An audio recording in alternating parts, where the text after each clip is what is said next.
Hey adventurers, so today is going to be another book review. This is going to be for Tehanu by Ursula K. Le Guin. This is the fourth book in the Earthsea cycle, and this is a fantasy book. It's actually a book about dragons, although you wouldn't realize it until the end. But it is a book about dragons, and there's some really cool stuff in this book that I very much liked and enjoyed. Before I get into the main body of this review though, I would just briefly like to mention that if you like what you're seeing from an Erudite adventure, we'd very much appreciate it if you would like and subscribe and then comment your thoughts down below. We'll get right back into this review now. So, Tehanu, as I mentioned already, is book 4 of the Earthsea cycle. It is often called the last book of Earthsea, but that is actually because that's what Ursula K. Le Guin called it herself when she first wrote it. However, she decided to come back to the world, and once she decided to come back to this world, she realized that no, this isn't actually the last book of Earthsea. There is some short stories that in Tales of Earthsea, that's a collection of short stories set in the world of Earthsea. Some of them are in the past, some of them are along the side at the same time as this main series is happening.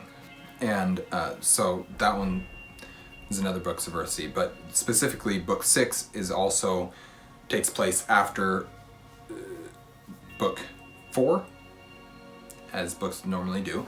Because of that, it's not the last book of Earthsea anymore.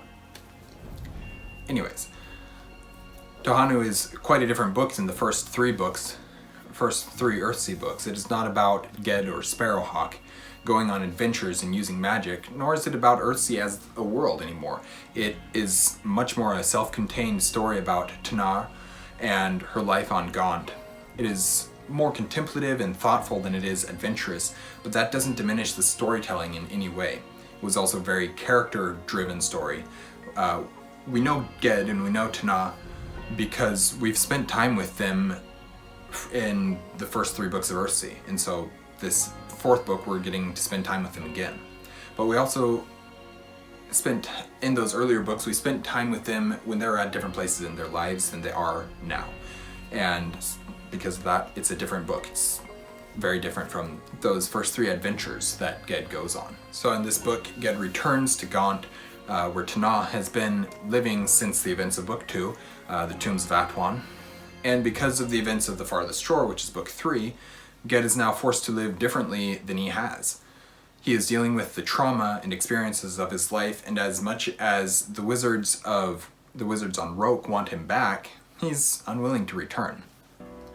We are also introduced to a new character who is also dealing with traumatic experiences of her past and is learning to trust Tehanu and Ged. The whole story is about how these 3 characters learn to live with each other and decide to deal with their own issues, and it's a very personal, it's a very human story in that way, whereas the first 3 books were fantasy adventures. Very character heavy, yes, but not nearly as much as this one. This one takes the adventure and tones it down, but then takes the character and turns it up way higher. The world is also a very different place than it has been. The need for the Archmage is still very much as strong as ever, but there's also now a king. And so everything about the world, while it feels familiar, while we know the structure, while we know the foundation of this world that was laid in those first 3 books, it's almost as if the foundation has remained, but the building has been toppled, and now we're exploring this new building that was built on top of that foundation. So while it feels familiar, it's very different at the same time. I wasn't really sure what I was going to think about this book when I went into it. I'd heard some pretty mixed things. I heard a lot of people say books 1 through 3 are the only good ones. I'd heard people say books 1 through 4 are the only good ones. I'd heard people say they like them all. And so it was kind of just like, I don't know where I'm gonna land on this one. Spoiler alert, I ended up liking it.